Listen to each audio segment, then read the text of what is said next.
Hello everyone, I'm Andrew Thornton of Allegory Gallery. We're here at Star Cottage Studio in lovely Ligonier, and today I'm going to be showing you how to make a mold using this stuff to make multiples of this.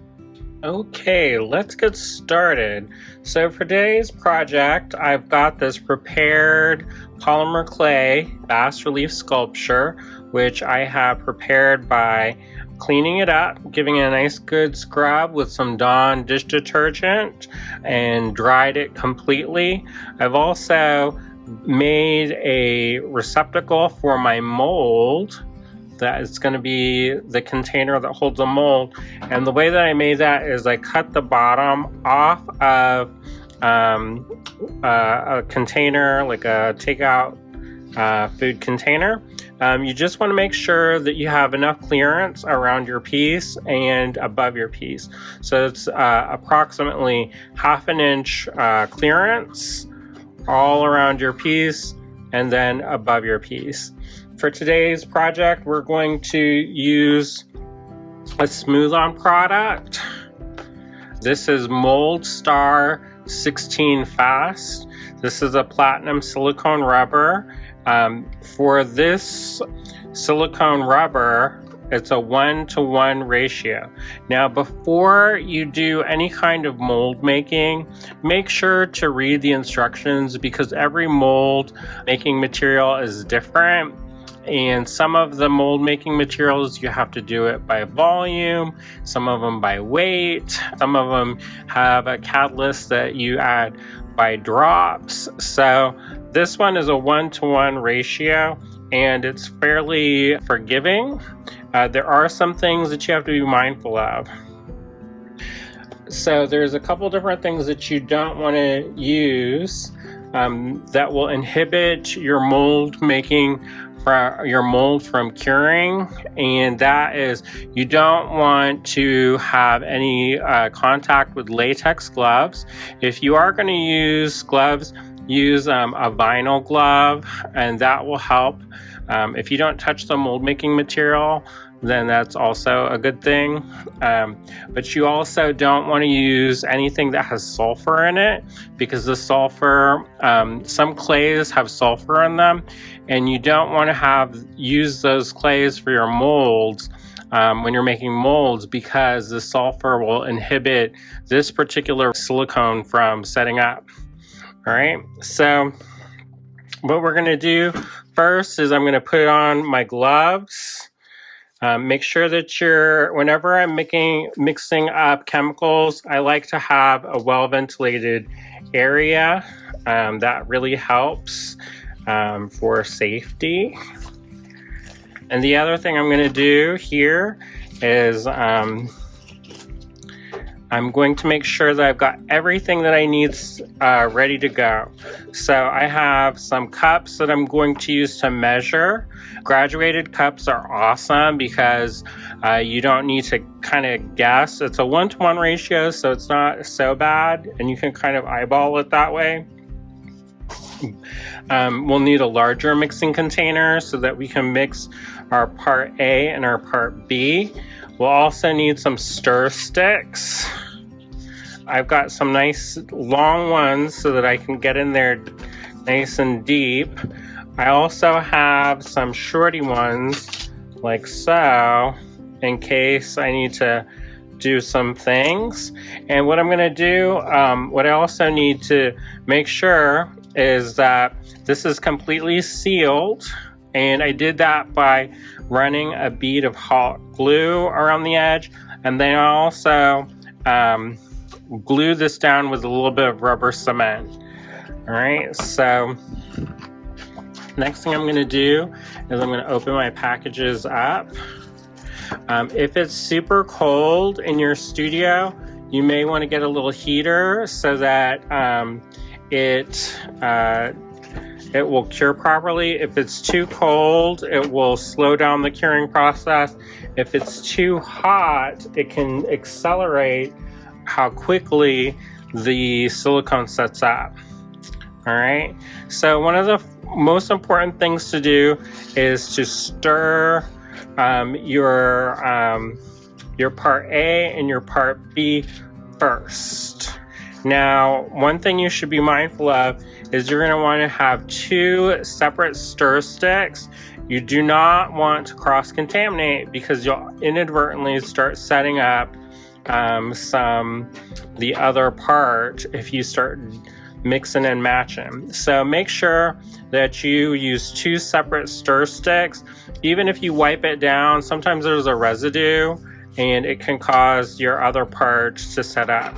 Now, we don't want to shake this because that introduces air bubbles, and we don't want to do that. So the first thing we're going to do is open this up. And let's see if I've got something to open this up with. All right. Here, I got some scissors.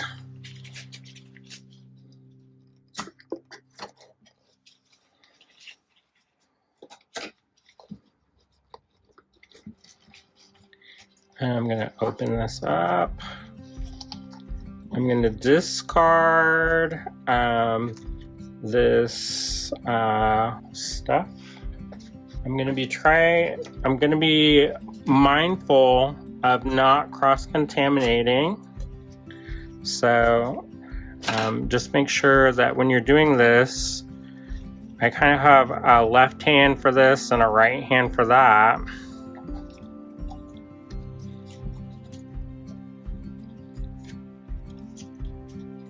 And the reason why I'm kind of being particular about peeling those protective seals off is because when I go to pour this, I don't want it to catch on that seal and then splash everywhere. I like to keep some paper towels handy so that in case I do have to wipe my hands down, I have those ready to go. That way, while I'm working, I don't make a sticky mess. And like I said, we're going to mix these thoroughly. Make sure you pre-mix your silicone, and you're going to make sure you're scraping down the sides and the bottom.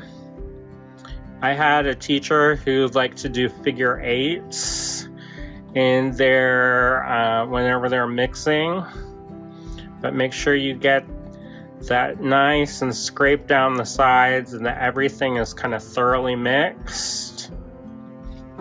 And you're going to do this before you start measuring stuff out. And it's important you do this because sometimes if it's on the shelf for a while, things can settle or separate and you don't know how long it's been on the shelves. So this is a good way to ensure that everything is nice and evenly distributed. And we're going to do that for the other part. This one is a little bit easier to stir because it's not as thick and viscous. And like I said, with the other part, we're going to make sure that we scrape down the bottom and the sides.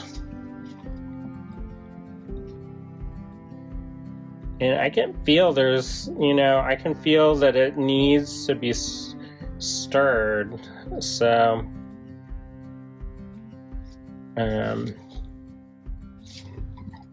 yeah, all right. So once I'm ready, I should have used a little bit of a thinner paddle to maybe stir this up. But that's why I've got the handy dandy paper towels at the ready, just for these instances. And I'm going to set this off to the side. If you are working on a surface, make sure that it's a surface that's like a work surface. If you do need to set down something like a protective layer, you can always put down a sheet of wax paper and that will help protect surfaces. And I'm going to try to do the scrape so that I don't waste any of this good silicone. This is not necessarily an inexpensive molding material. I think it's a fair price for what it is. It's professionals use this kind of silicone. Now, the reason why I chose to use this silicone as opposed to one of the many other varieties that they have available is that it sets up quick. So this is the MoldStar 16 Fast. It sets up in 30 minutes. It also means, though, that you have a shorter work time. So you have a pot life of 6 minutes. So you don't want to kind of dilly-dally with this. You do want to be mindful of your time. All right. So one of the other things I'm going to talk about real quick is that I've made sure that this is nice and glued down, so it's not going to move around. I've also wiped down the surfaces, not on the polymer clay, but the other surfaces with isopropyl alcohol, and that's going to be nice and clean, and it's not going to get a bunch of stuff stuck in it. And also, if there's any kind of like stray kind of hairs or filaments from the hot glue, I just pick those out as I'm going because I don't want that stuck in my mold. All right, so I'm going to precisely eyeball this. And I'm going to measure out 2 equal parts of this mold making material.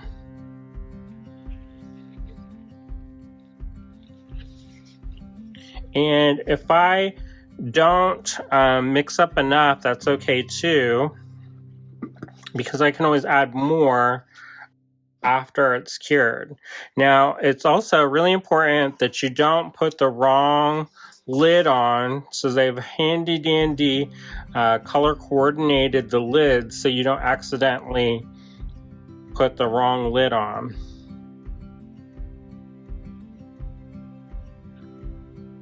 So that looks about right. Now, it does help to have graduated cups. And I've got this. This is my container.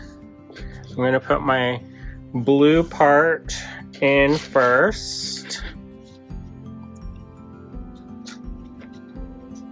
Remember, scraping down the sides.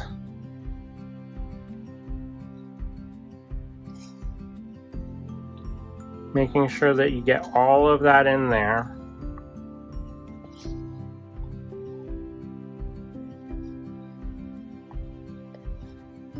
Now, when we're doing this, you can always make a thicker bottom if you want, but you do want to make sure that you have enough material that it will cover at least 1/2 inch above the highest point in your model.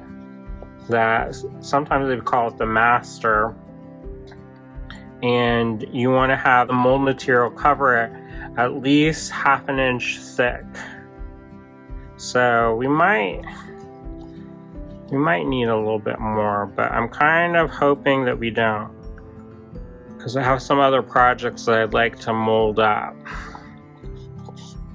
And this cures really quickly, so if I do end up shorting myself, I can go back over after, and the silicone will stick to itself, which is nice. But if we don't have to patch it, that's even better. So I've scraped this out pretty good.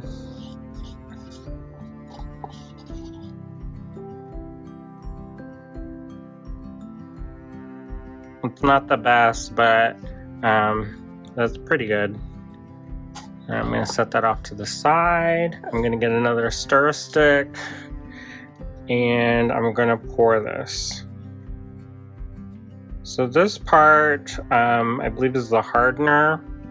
So it's a little bit thinner, and it's not as viscous as the other part. the blue part.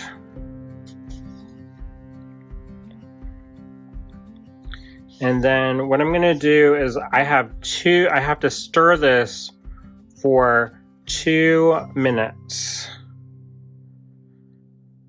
And that's what I'm going to do. I want to make sure that I really thoroughly incorporate this. I don't want there to be any streaks. I want this to be all one uniform color. All right. So I've got my bigger stir stick, and then I'm going to stir for 2 minutes. And I don't want to whip the mixture, but I also want to make sure that it's thoroughly combined. I'm scraping down the sides, and it's going to be all one color. Right now I can see some white streaks. I don't want to whip it because I don't want a lot of air bubbles, but this will, this mold material will push the bubbles to the top. So you don't have to worry too much. If you have a vacuum, that also helps, but you don't necessarily have to have one. Okay, so I'm being very deliberate and mindful, mixing and getting this up at the top and at the bottom and scraping down the sides. Now when I go to pour this, I'm going to pour this kind of relatively up high. I'm going to pour in one spot, and I'm going to pour in the lowest part of the mold. I don't want to pour at the highest point, so I'm not going to be like targeting its eyelid. I'm going to go off to the side where it's the lowest part in my mold. All right, we're almost there. Another about 10 seconds.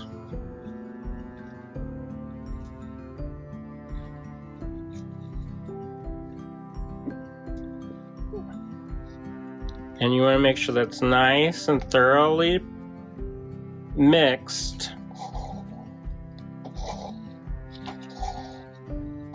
All right. Now, like I said, this has a pretty quick pot life, so I'm not going to dilly-dally. I'm going to get straight to it.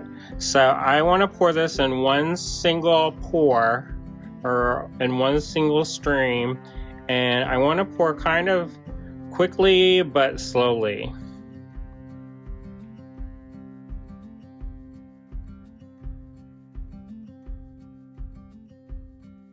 And what this is doing is it's going all the way around the piece. And it's getting in all those nooks and crannies. And you can kind of see it.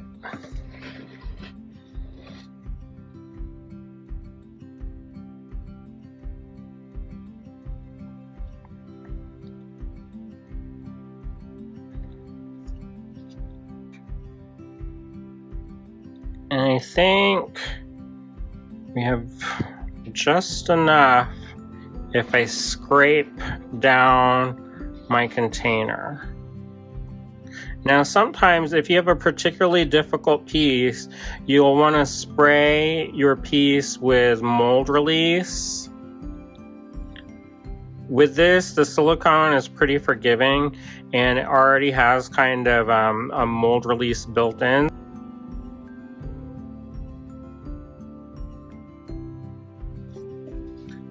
Some pieces that are more porous, you'll need to apply a coating to, but for this piece, since it's polymer clay, we're not going to need to seal it. And we're also didn't need to spray extra mold release. If you spray too much mold release, sometimes it can create a texture and sometimes you don't necessarily want that texture, so you just have to be mindful of that.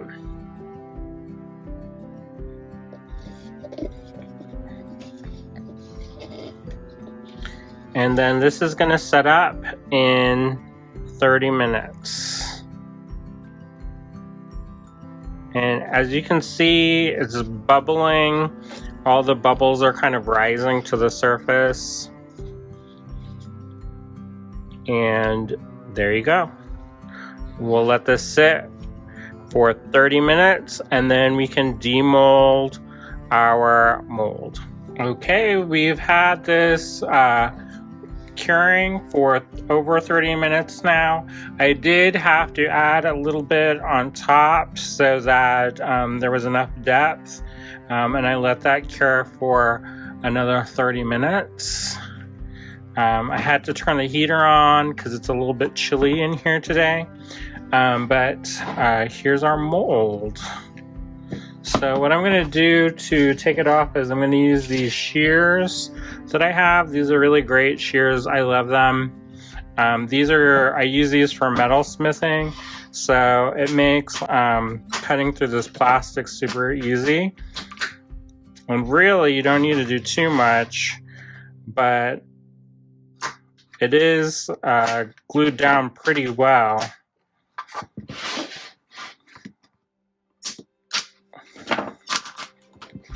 And if you are doing this, you can't see this, but I'm wearing safety glasses just in case anything flicks in my eye. Don't want to ruin the money makers. And I'm going to gently pry this up. And I want to work it all the way around. I don't want to pull up in one direction because I don't want to break my piece underneath.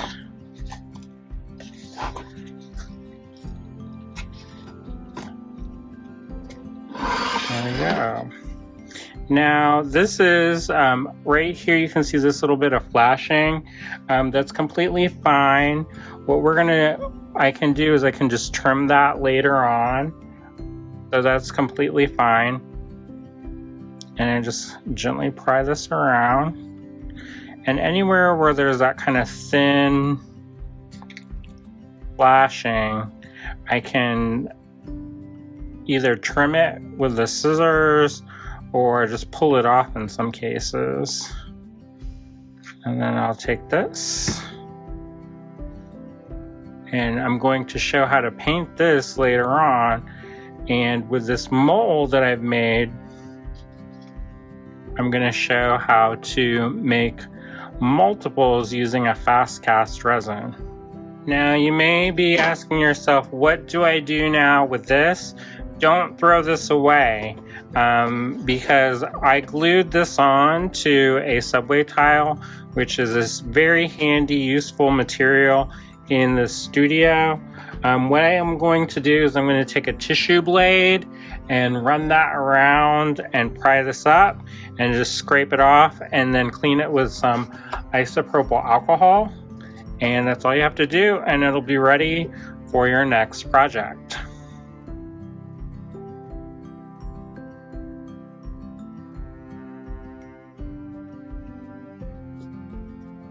So this is what we made today. Hopefully you had a lot of fun. I know I did.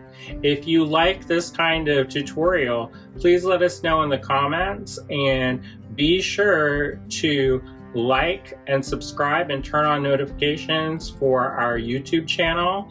We would very much appreciate it. And if you do decide to make your own mold, go on ahead and post it in the Allegory Gallery Design Challenge Facebook group. Thanks so much. See ya.